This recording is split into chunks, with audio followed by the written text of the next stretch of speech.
Alors, bonjour chers amis, choisis de Jésus. La semaine dernière, on a vu que Dieu a créé l'homme pour qu'il soit heureux et malgré les difficultés de la vie. Et aujourd'hui, on va prendre un témoin qui s'appelle Jérémie.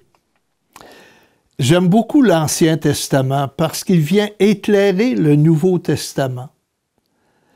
Et quand on regarde les prophètes de l'Ancien Testament, ce sont des personnes comme nous, qui vivent jour après jour et qui rencontrent toutes sortes de joies et aussi de difficultés, d'épreuves, de contrariétés.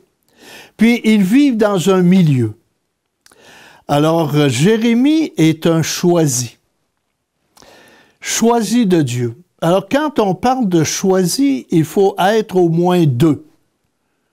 Celui qui choisit et celui qui est choisi. Et ils doivent être unis. Ils doivent marcher ensemble pour que se réalise le grand projet de Dieu.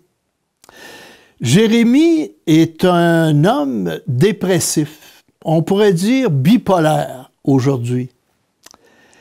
Quand on regarde le livre de Jérémie, il a des hauts et des bas, et des fois des bas très importants, à tel point qu'il dit à un moment donné « Maudit soit le jour où je suis né, et maudit soit l'homme qui a annoncé à mon père, c'est un homme, un enfant qui t'est né, c'est un garçon. Maudit ce jour, j'aurais aimé mieux ne pas vivre. » Donc, dans nos vies, on rencontre parfois des moments où on dit « j'aimerais mieux ne pas être là ».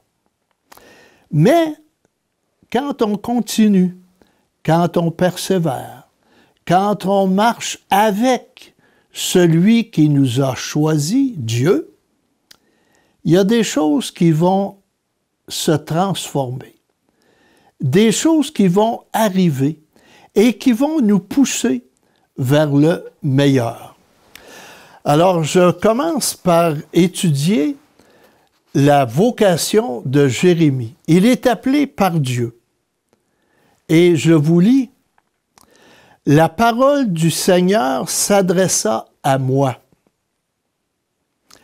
Avant de te façonner dans le sein de ta mère, je te connaissais.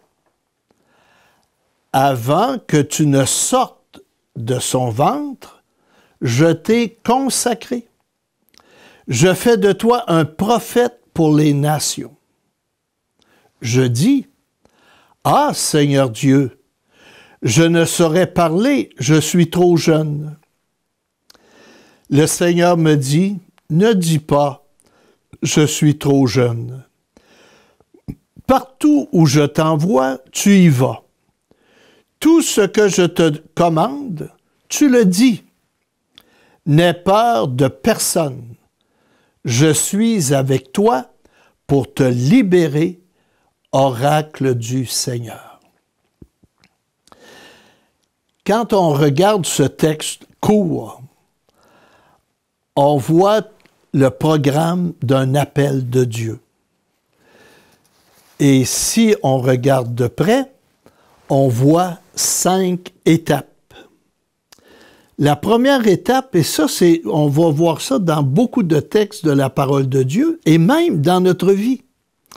La première étape, c'est la manifestation de Dieu.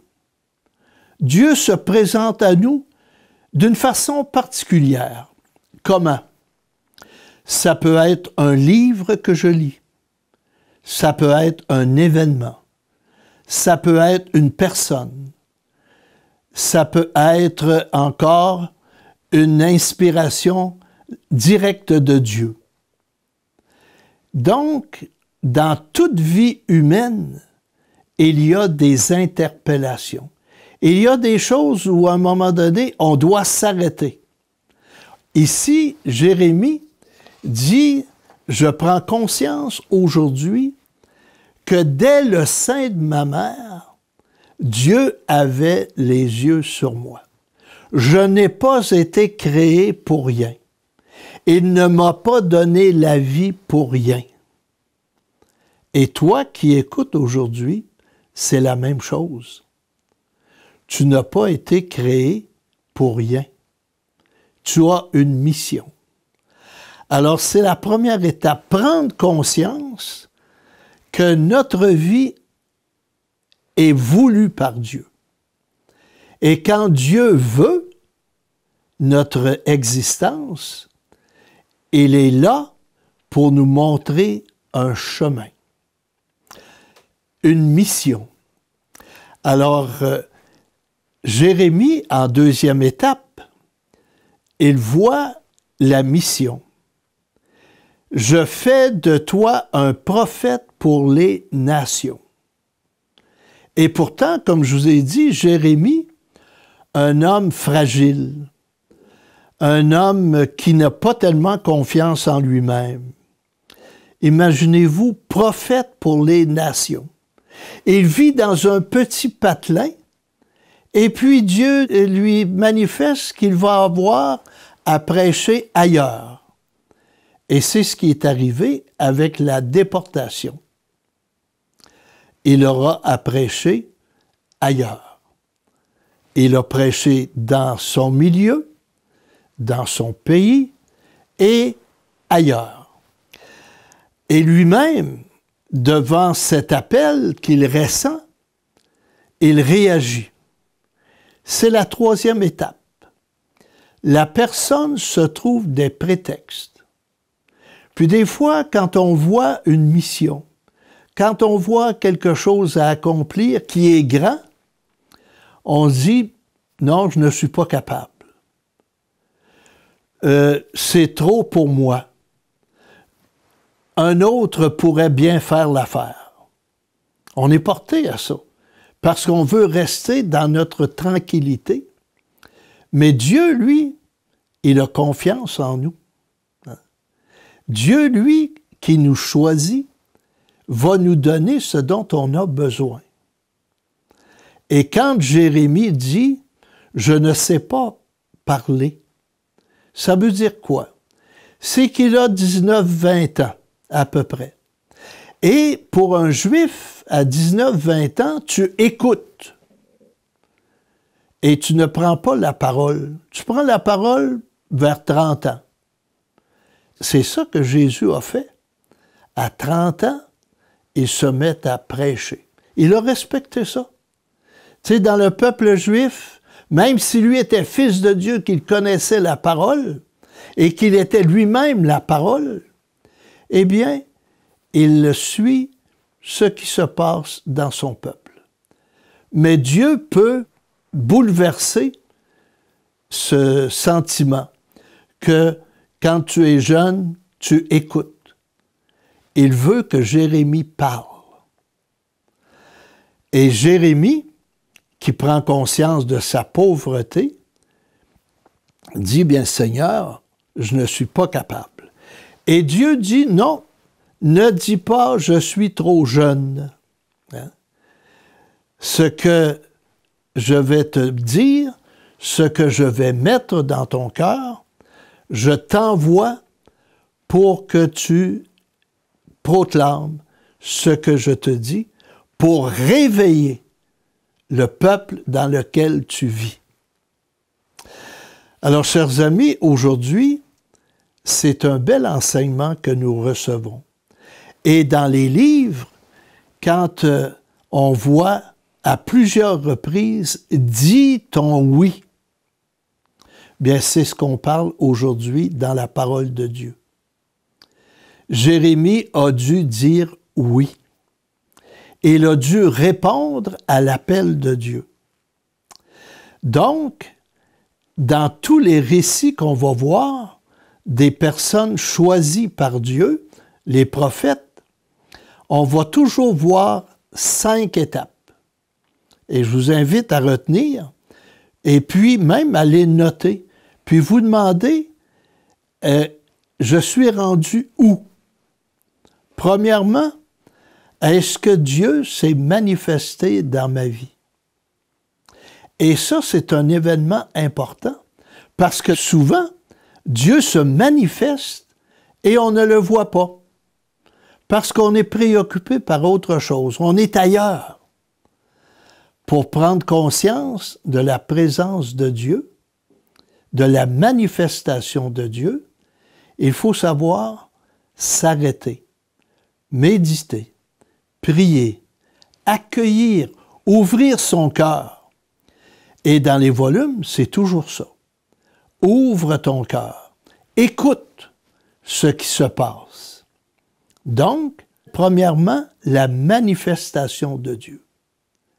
Deuxièmement, Dieu donne une mission. Dieu ne se manifeste jamais. Il s'ennuie, puis donc il va venir faire un tour. Non, non, non. Il a toujours en vue une mission, un appel. Regardez les apparitions à Lourdes. Bernadette, qui voit la Sainte Vierge. Une manifestation de Dieu. Et elle doit aller voir le curé. Elle doit dire au curé, voici ce que la belle dame a dit. Et elle va le faire. Puis on va la harceler. Puis on va lui dire, t'es une menteuse. Et elle dit non. C'est vrai ce que j'ai vécu. C'est vrai ce que j'ai vu. C'est vrai ce que j'ai entendu. Donc, la manifestation de Dieu est un événement important dans notre vie. Deuxièmement, la mission que Dieu nous confie. Est-ce que je suis conscient que j'ai un rôle à jouer dans le monde, dans ma municipalité, dans ma famille? Je suis quelqu'un. J'ai été créé, j'ai été mis au monde et je dois bâtir quelque chose. Dieu attend quelque chose de moi et je peux avoir des craintes, des peurs devant la mission. Et on se trouve des prétextes. Puis on se dit, je suis pas assez intelligent, j'ai pas assez d'instruction, j'ai pas assez d'ardeur, etc. Ou les autres ne m'écouteront pas. On verra ça avec Moïse. Mais Dieu nous dit, oui, tu as des prétextes, tu as des peurs. Quatrièmement, je suis avec toi. Dieu me promet son aide. Et quand Dieu dit « je suis avec toi », il est toujours fidèle et cela jusqu'au bout. Alors quand Dieu s'est manifesté, que je vois qu'est-ce que j'aurais à faire, que j'ai des peurs que je présente à Dieu et qu'il me dit « ne dis pas ça, je suis là avec toi », bien cinquièmement, j'ai une réponse à donner. Alors aujourd'hui, c'est encore un beau message que nous recevons de la parole de Dieu. Et ça vient rejoindre tous les oui qui sont dans les volumes. As-tu dit ton oui? Est-ce que tu ouvres ton cœur? Est-ce que aujourd'hui, tu as l'intention d'aller plus loin? Et c'est comme ça qu'on est heureux. Parce que plus tu vas réaliser la mission que Dieu te confie, plus tu vas goûter le bonheur. On l'a vu la semaine dernière. Pour le bonheur des miens, Dieu veut que l'homme soit heureux sur la terre, malgré les difficultés, les épreuves, les souffrances. Il veut que nous avancions et que nous soyons des sommeurs. Et quand on sème, il y a des fruits qui vont arriver. Alors, je vous redonne les 5 étapes de l'appel de Dieu. Il commence par se manifester, premièrement. Deuxièmement, il me donne une mission. Troisièmement, j'ai des peurs. Je me trouve des prétextes. Quatrièmement, Dieu dit, n'aie pas peur. Je marche avec toi. Et cinquièmement, j'ai une réponse à donner, réponse que Dieu va respecter. Alors nous continuerons avec ces 5 étapes de voir d'autres prophètes, comment est-ce qu'ils ont répondu à l'appel de Dieu. Aujourd'hui, c'est toi qui es convoqué. Est-ce que tu veux dire oui à Dieu? La réponse te revient. Je te souhaite une bonne journée. Bonjour, l'abbé Guy. Oui, bonjour. Encore une fois, un très bel enseignement. Merci. Je vais vous laisser là, le soin de répondre aux commentaires. Je vais me mettre en cache. Moi, j'ai pris des notes, en tout cas, en vous écoutant. Encore cette semaine, on a ici Céline qui dit « C'est l'Esprit Saint qui vient me retrouver en confiance pour suivre le bon chemin de la vie. » Parce qu'elle dit, elle a de la misère à faire confiance, puis elle dit que c'est Dieu qui est le chemin, la vérité et la vie. Merci, Saint-Esprit, de me guider. Alors, ce qu'elle vient de dire, c'est exactement ce que Jérémie a vécu, dans le sens que il a peur, hein? Et puis il ne voit pas où ça va le mener. Et c'est ça, dans notre vie de tous les jours, comme la dame vient de le dire, eh bien, l'Esprit Saint pousse. L'Esprit Saint envoie son souffle et on a le désir de, mais en même temps, quand on se regarde, on dit, il me manque trop de choses. Alors, c'est pour ça qu'ils se mettent en marche, faire un pas. Et comme je l'ai déjà dit, Dieu nous donne assez de lumière pour faire un pas et pas trop pour qu'on le fasse dans la foi. Alors, c'est toujours une expérience de foi, une expérience de confiance en Dieu et de dire « je marche avec lui ». C'est souvent ça qu'on va souligner. Alors, l'Esprit Saint est à l'œuvre, l'Esprit de Jésus. Et quand il met son souffle, regardons au début de l'Église, bien, c'est que les apôtres deviennent audacieux. Mais sur le coup, la peur est là. Alors, il ne faut pas craindre. Et puis, en prendre conscience, c'est déjà quelque chose.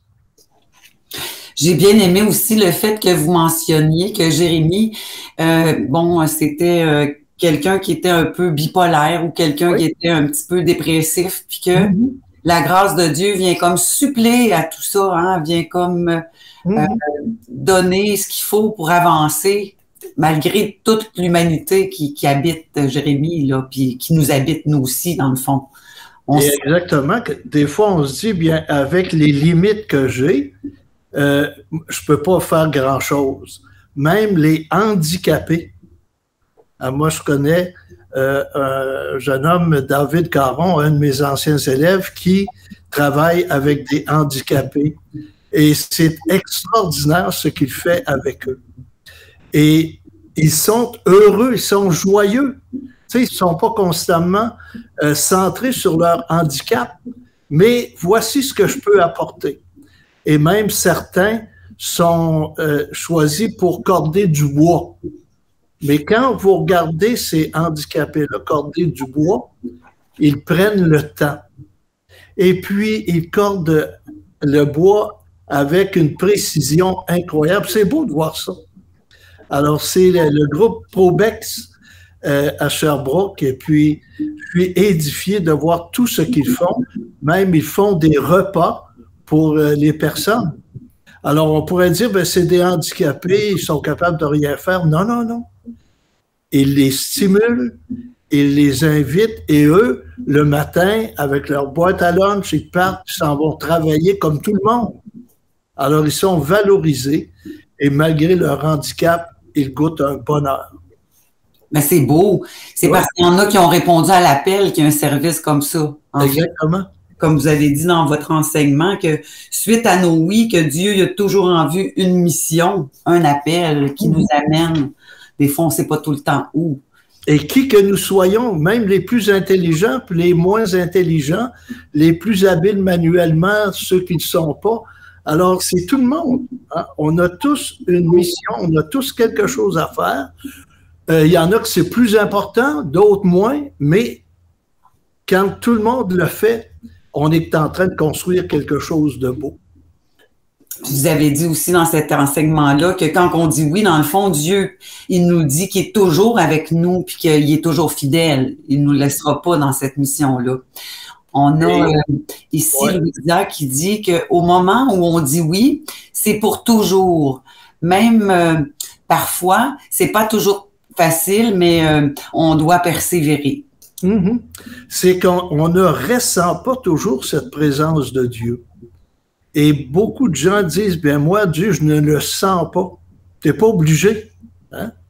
Et même la plupart du temps, on ne le sent pas. Mais il faut le savoir qu'il est là. Hein? Rappelez-vous, les pieds dans le sable. Hein? C'est une belle fable qui est racontée où à un moment donné, il y a deux pistes, deux personnes qui marchent une à côté de l'autre. Et à un moment donné, il y a une piste. Et la personne dit, comment ça se fait à ce moment-là? J'éprouvais beaucoup de difficultés et tu n'étais plus là. Et le Seigneur dit, non, je te portais dans mes bras. Hein? Alors, il est là. Et c'est toujours être capable de dire, Seigneur, je ne te sens pas, mais je sais que tu es là. C'est beau ce que vous dites. On a aussi Guy qui dit, en fait, il vous pose toujours des bonnes questions, hein, Guy. Dans quel état d'esprit doit-on vivre ces 5 étapes? Bien, c'est d'abord de le savoir. Hein? Tu sais, quand Dieu se manifeste, ça, c'est une belle expérience. Puis, je prends Saint Ignace de Loyola, hein? Parce qu'il faut regarder les saints aussi. Saint Ignace de Loyola qui est à la guerre, puis il se blesse. Et il est à l'hôpital, puis veut lire, et lui, il est habitué de lire des romans. Et là, les religieuses disent, ben nous, on a juste l'Évangile. Alors, à défaut, alors il dit, bien, passez-moi l'Évangile. Et c'est en lisant l'Évangile qu'il est saisi. Il est bien dans son cœur. Et puis il dit, je veux connaître, je veux rencontrer cet homme-là, ce Jésus. Et il va fonder la communauté des Jésuites et ça va être un homme ardent. Hein? Alors, dans quel état d'âme? C'est de laisser travailler et puis de vouloir avancer. Tu sais, des fois, quand tu vis une belle expérience, tu veux qu'elle se continue tout le temps, mais c'est pas. Dieu te fait vivre une belle expérience pour avancer. Et des fois, on veut retourner à cette expérience. Non.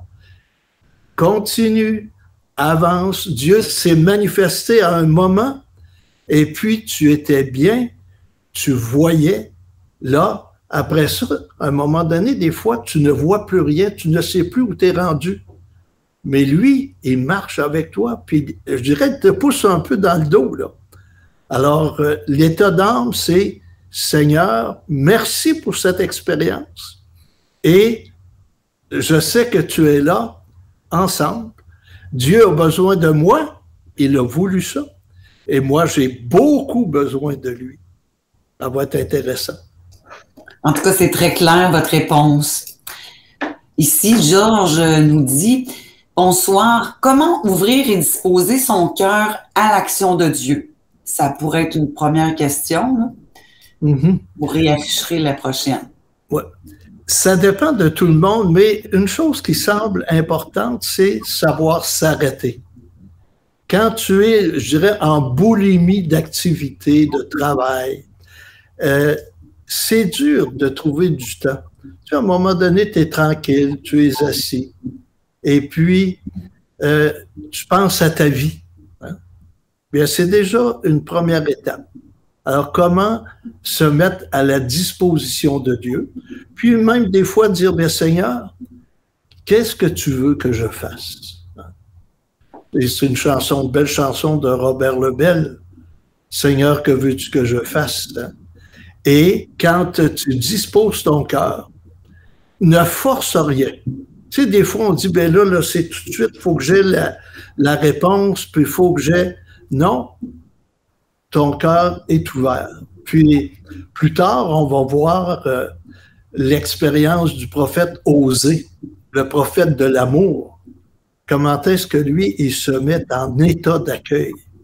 Alors, vous allez voir, dans tous les prophètes qu'on va voir, là, à chaque semaine, on va en apprendre un peu plus et dire, bien, moi, aujourd'hui, Seigneur, c'est mon tour. Tu as appelé ces prophètes-là dans l'Ancien Testament, mais on est rendu aujourd'hui et tu appelles encore. Alors, j'ouvre mon cœur et comme le monsieur disait, lâcher prise. Ça veut dire devant les craintes, devant les peurs, devant les prétextes qu'on peut se trouver, c'est dire, bien, si l'appel est là, on avance. Je dis oui. Merci. Alors, je vais afficher Caroline parce que dans le fond, vous avez pas mal répondu à ces deux questions. Caroline, elle dit « Alléluia, merci Seigneur de m'avoir donné la force et la grâce de faire tout ce que tu voulais aujourd'hui. » Le mot le plus important dans cette phrase-là, c'est « aujourd'hui ». L'appel « aujourd'hui ».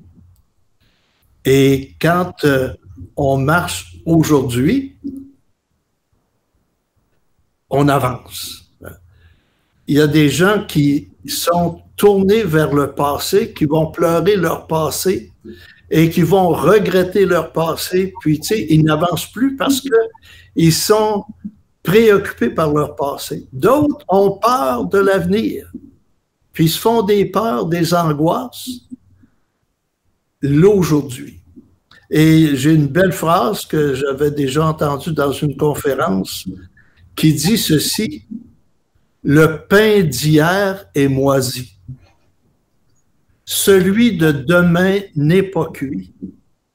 Mange celui d'aujourd'hui. » Ça, là, c'est très... Tu sais, le passé, il est passé. Mais sers-toi-en pour ton aujourd'hui. Si tu as fait des erreurs dans le passé, eh bien, sers-toi-en pour dire, bien, je ne répéterai pas les mêmes erreurs. Et si tu vis dans l'aujourd'hui, ton demain va être meilleur. C'est toujours un bonheur de vous écouter. On vous écouterait pendant des heures, l'abbé Giroux, vraiment. Il y a Fabiola ici qui dit « Merci, Père Guy, c'est magnifique, union de prière. » Très bien. Alors, je bénis tous ceux qui nous écoutent. Et la bénédiction, hein, c'est quelque chose, la bénédiction du prêtre. Hein. Et je me rappelle, à un moment donné, une personne était venue me voir, puis tu sais, je l'ai accueilli. Et puis, j'avais dit, bien, est-ce que je peux célébrer le sacrement du pardon? Alors, je dis avec plaisir. Ça fait que je prends mon col qui était dans ma poche, je mets mon col, je prends l'étole, puis je mets mon étole. Et elle me dit ceci: « Je ne suis plus avec Guy Giroux. Je suis avec le Seigneur. » Ça, j'ai trouvé, puis je m'en rappelle encore, ça fait plusieurs années. Ça veut dire, le prêtre, c'est un homme, hein, mais que le Seigneur a investi, qui lui a donné des pouvoirs. Et c'est surtout le pouvoir de l'amour et de l'accueil. Alors, cette personne-là venait me dire, aujourd'hui, là, je suis venu rencontrer Guy Giroux, mais là, je veux rencontrer le Seigneur. Et ça m'a beaucoup impressionné, cette phrase-là que cette dame m'a dit. Je vous écoutais tellement que je ne voulais pas que ça l'arrête. Donc, merci beaucoup. Dans le fond, on a vraiment hâte de vous retrouver pour, dans le fond, ça va être Osée la semaine prochaine. Là, non, la semaine prochaine, ça va être Moïse. Ah, OK, ça va oui, être... Osée, ça va être... on est en train de 5-6 rencontres. Là. Ouais. Mais là, Moïse, c'est aussi quelqu'un de savoureux à lire parce que les 5 étapes, on va les revoir avec Moïse. Parfait. On peut se laisser avec Nathalie qui dit « Oui, rien que pour aujourd'hui, j'accueille ton amour pour devenir amour. » Amen. Alors, bonne semaine à tout le monde.